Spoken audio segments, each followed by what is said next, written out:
Hello mga kabibig! Welcome back sa ating bagong YouTube channel. Ito ang pinakamaingay na YouTuber sa balat ng YouTube. Ako si Kabibig, maglebag-lebag na ta with evidence mga kabibig. Nako po, Karen Davila, strike na naman. Kinall out si Karen Davila ng Office of the Vice President dahil sa pagpapakalat ng fake news. Ano naman to Karen Davila? Supalpal ka naman kay VP Sara? Paano yan? Paano mo i-correct yung mga sinasabi mo, marami nang nakapanood. Ito kabibig ha, naglabas ng statement ang Office of the Vice President tungkol sa fabricated lies. Statement on the fabricated lies being spread by the TV news reader Karen Davila. Nako, yung fabricated lies, sobrang bigat yan ha. So, kinall out ng Office of the Vice President. At least kinall out, hindi kinasuhan. Diba? So, ito kabibig. Basahin natin ha. The Office of the Vice President, share ko sa inyo, baka sabihin nyo naman gawa-gawa kong issue na ito. So, ito yung pag-call out ng Office of the Vice President kay Karen Davila dahil sa kanyang maling ito yan kabibig yan ang pag ano ni Karen pag ano ng Office of the Vice President. Kita niyo naman, 'di ba? False, mali. 'Di ba? Fabricated lies ang sabi ng Office of the Vice President. So ano kaya ang maging reaksyon ni Karen Davila nito? 'Di ba? So babasahin natin kabibig ha kung ano ang statement ng Office of the Vice President hinggil sa fabricated lies ni Karen Davila. So ito kabibig, sayin natin ha. Statement on the, lakihan natin para klarong-klaro natin. Ayan So kita na no? Basahin natin. Statement on the fabricated lies being spread by the TV news reader Karen Davila. The Office of the Vice President strongly takes exemption to the false and irresponsible. Grabe yung irresponsible. Diba? O dapat sana, sabi ng ibang netizen, dapat sana nag-research si Karen Davila. Dapat sana careful si Karen Davila sa mga sasabihin niya kasi newscaster siya news reader siya So hindi yung parang ano lang, daldal ng daldal para lang makakuha na scoop. Irresponsible claims made by the TV news reader Karen Davila during the 30 June 2025 episode of Head Start aired on the ABS-CBN News Channel. In her interview with former Presidential Commission on Good Government PCGG Commissioner Attorney Ruben Carranza, ito na ang rason kung saan parang nag-fake news si Karen Davila. Miss Davila falsely stated that should Vice President Sara Duterte decide to run for president in 2028 elections and win, ito ang sinabi ni Karen, one thing sources say, it means may source siya. If she wins, she will bring back the PCGG and once again, di ba, prosecute the Marcoses and get back the ill-gotten wealth. Grabe no? Prosecute the Marcoses and get back the ill-gotten wealth. This statement is a blatant falsehood and an absolute lie. Diba? The claim made by Ms. Davila is entirely fabricated and has no basis in fact. Diba?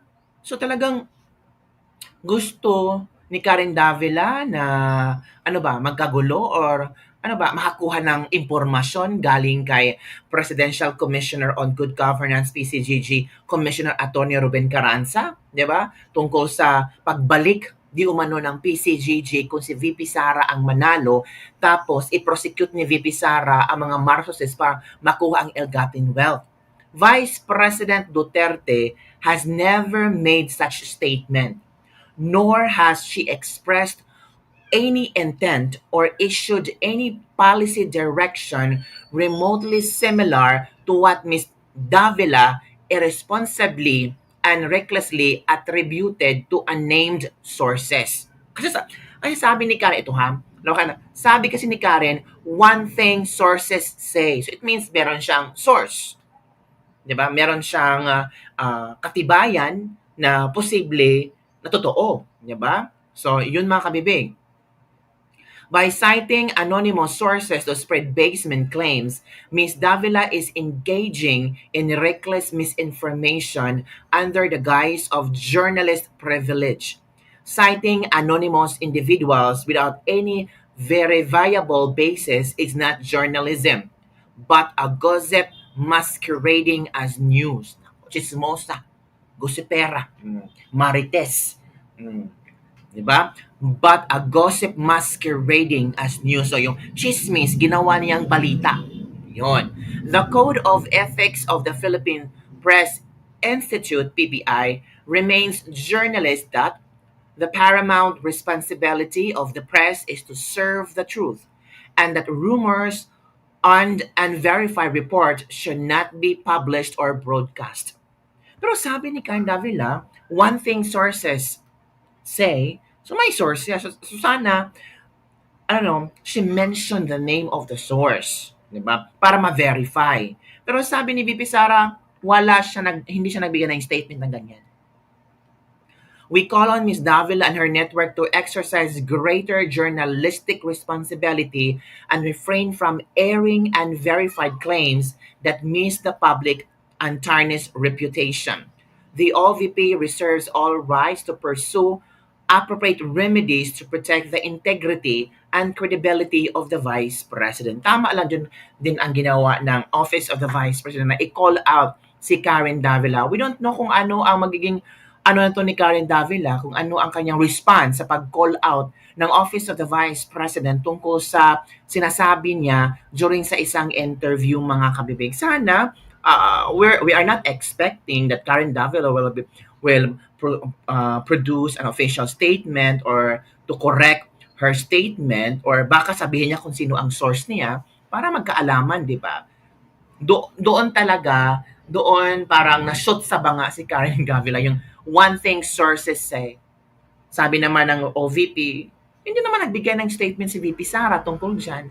At sino ba ang source mo, 'di ba? So, kung unverified yung mga information mo, dapat sana hindi mo binodcast. Kasi parang kumukuha ka ng sagot galing kay Attorney Ruben Caranza. Parang you wanted Attorney Ruben Caranza to justify yung nakuha mong impormasyon, 'di ba? Pero I don't know kung ano ang sagot ni Attorney Caranza. Parang ang sinagot Attorney Caranza, why not go after Madam Caranza to VP Sara. So, yun mga kabibig, yun ang pinag-uusapan ngayon tungkol kay Karen Davila na sinuplak talaga. 'Di ba mga kabibig? So, ano ang iyong komento hinggil dito? 'Di ba? So, for me naman, ito ang mga reaction ng ating mga netizen, di ba? Ito what else is new with MSM? News reader, wag tigbasar jud kang news Davila, hindi ka news reporter. Uy, iba din ang OVP ba? News reader talaga ang ginamit. Nako, paano yan? Para sinuplak na naman si Karen bakit di yan i-investigate si Karen para makorek naman kapag silang gumawa ng fake news? Okay lang, ganun ba yun? Ito. Tapos pag sa normal vloggers, ang bilis nilang magpakaso about fake news, wala namang basihan. Why Karen Davila, umayos kayo. Taong bayan talaga makakalaban ninyo. Ito pa. Basta Duterte, fake news is the key para durugin, burahin sa masa. Malas nyo lang Karen Davila, di kayo mapagkatiwala ang DDS vloggers lang kami maniwala sa SNI and the best, sabi ni Relda Martin. Sabi ni Tisha Jimenez, kasama yan silang tumitira kay VP. Oh, talaga? Wala naman akong nabasa na galit si Karen Davila sa ating Vice President. Karen Davila is just doing her job. Maybe this time parang unverified kasi sabi ng OVP stated na parang unverified yung yung kanyang claim. So, kung pwede si Karen Davila, i-correct niya, pwede naman, di ba?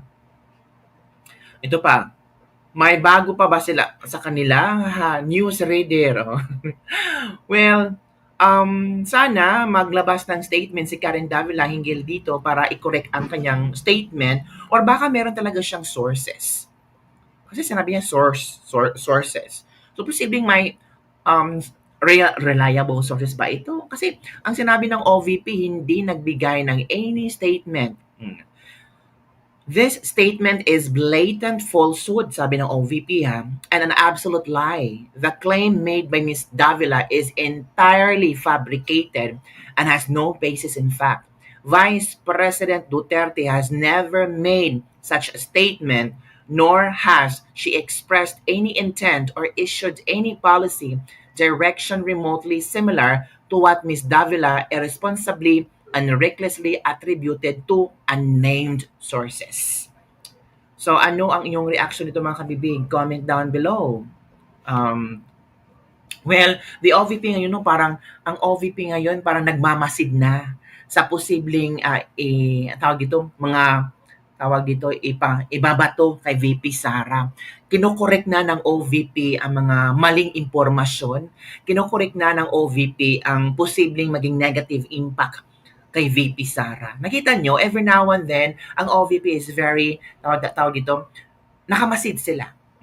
Pag merong hindi totoong news, talagang tinatag nila yung specific na mainstream media, tapos kinokorek nila or kino-call out nila.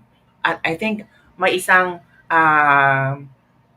periodiko yata na kinall out din ng OVP na mali ang kanilang news tungkol kay VP Sara. I think yung tungkol sa bahay ni Pangulong Duterte na call out nila ang isang periodiko. Ngayon, si Karen Davila hinggil sa issue about sa PCGG. So, napaka-observant na ngayon ng OVP. Parang meron silang gustong iparating. I think, of course naman, kung fake news, dapat i-correct talaga. Para hindi ito spreading like wildfire na mali naman ang issue. Yun lang kabibig ang ating latest libag-libag for the day. Don't forget to like, subscribe, and share this video. Bye everyone. See you next time.